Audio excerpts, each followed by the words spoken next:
paz de Jeová, a paz de Jesus Cristo, a paz do Espírito Santo esteja somente com vocês, são inscritos neste canal. Vamos começar o culto nessa tarde, 13/5/2024. 1 Coríntios, capítulo 5. Em resumo do capítulo, Paulo passa para outro problema. A igreja tem ignorado um caso de imoralidade sexual explícita. Paulo conclama os crentes para que seja lançado fora a pessoa culpada de vosso meio, 5:1:5, ao usar a figura do fermento que leveda toda a massa. Paulo adverte que a congregação cristã não deveria se atrever a permitir que o pecado fique sem disciplina, a não ser que a congregação se deixe corromper. Versículo 6:8. A seguir, acrescenta uma palavra de correção. Ele não quer dizer que os crentes estão proibidos de se relacionar com pessoas incrédulas, que são imorais. O princípio de separação que ele defende aplica-se aos que afirmam ser cristão, versículo 9:11. A responsabilidade de julgar os de fora é de Jeová, não da igreja, versículo 12:13. Versículo-chave, 5:3. Tome uma posição contra o pecado. Aplicação pessoal. A disciplina da igreja é o imperativo da lei. A lei é isso aí que eu estou lendo. Tudo aí que eu estou lendo é a lei. Destaque-se. Julgar, 5:3.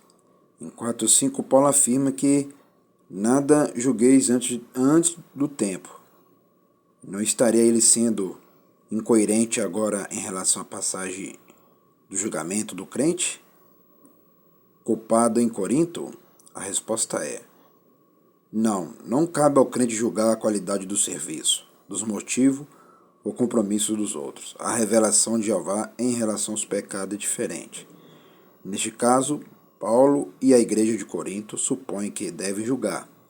No julgamento, eles simplesmente concordarão com Jeová de que o comportamento em questão é pecado e seguir suas normas de como tratar o pecado. A disciplina da igreja. A intenção da igreja ao disciplinar é de preservar a pureza moral de uma congregação. A disciplina da igreja não deve ser aplicada em casos de diferenças doutrinais e conflitos interpessoais, mas sim em casos de reincidência do pecado, abertamente praticado por um membro da congregação. A disciplina da igreja envolve o afastamento do crente pecador do seio da congregação, conforme declara Paulo.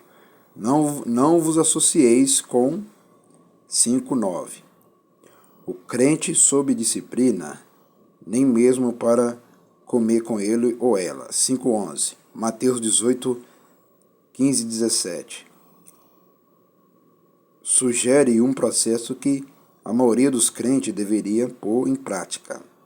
Sobre questões disciplinares. A pessoa que comete uma falta deve ser abordada em particular e receber oportunidade de arrependimento.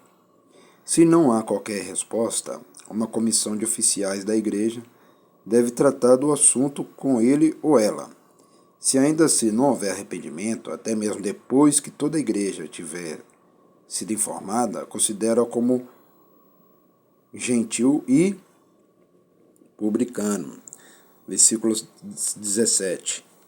Há um fundamento lógico importante por trás desse processo disciplinar. O pecado persistente interrompe o relacionamento com Jeová, viu, meu irmão e minha irmã? É por isso que aqui não aceita, né? Aqui é igual aí, aqui concorda a mesma coisa que está escrito aí. A sede da igreja pentecostal, a ministério chama de fogo, concorda a mesma coisa que está escrito aí. O pecado, assiste bem e ouve bem. O pecado persistente interrompe o relacionamento com Jeová. Interrompe o relacionamento com o Criador. Tá vendo lá? O pecado persistente existente interrompe o relacionamento com o Criador, com Jeová. Continuando. A igreja na terra deve se fazer representar e assim fazer-se verdadeiramente inconfundível ao irmão em pecado, deixando claro o fato de que está alienado do Senhor. No entanto, há outro objetivo importante. O processo disciplinar da igreja não tem a intenção de punir o crente, mas de levá-lo ao arrependimento. É exatamente isso que acontece em Corinto. Em sua segunda carta, Paulo ordena a que perdoe conforme a pessoa, desde que se arrependeu e abandonou o pecado. Mas prestou atenção? É que eu sempre já falei em vários vídeos. Tem que haver arrependimento. Desde que se arrependeu e abandonou o pecado. Abandonou. É isso aqui que tem que acontecer. Pureza 558. Na época do Antigo Testamento, a levedura, fermento, era cuidadosamente removida de todas as casas antes da festa anual da Páscoa. Paulo considera esse fato uma analogia com a necessidade de santificação da igreja.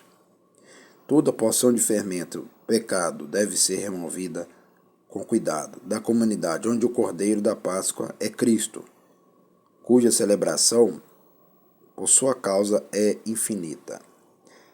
Separação 5:10. O cristão deve estar separado do pecado e das práticas mundanas, mas não deve isolar-se do povo do mundo. Há quem não entenda porque a igreja não deve julgar os que estão de fora da igreja. A razão é simples. O próprio Jeová é que julgará os pecadores. Nosso ministério deve restringir-se a levar as boas novas do perdão a todos. Em vez de condenarmos os pecadores, devemos demonstrar-lhes o amor. Em vez de nos afastarmos deles, devemos explicar-lhes o Evangelho para que vejam e acreditam. Exatamente o que a igreja faz aqui também. Isso. Só olha quem está com arrependimento, né? Igual fala aqui, o cristão deve estar separado do pecado e das práticas mundanas, tá vendo? Então é isso aí, o cristão tem que ser separado sim. Essa igreja que é separada, tá vendo? O cristão deve estar separado do pecado e das práticas mundanas.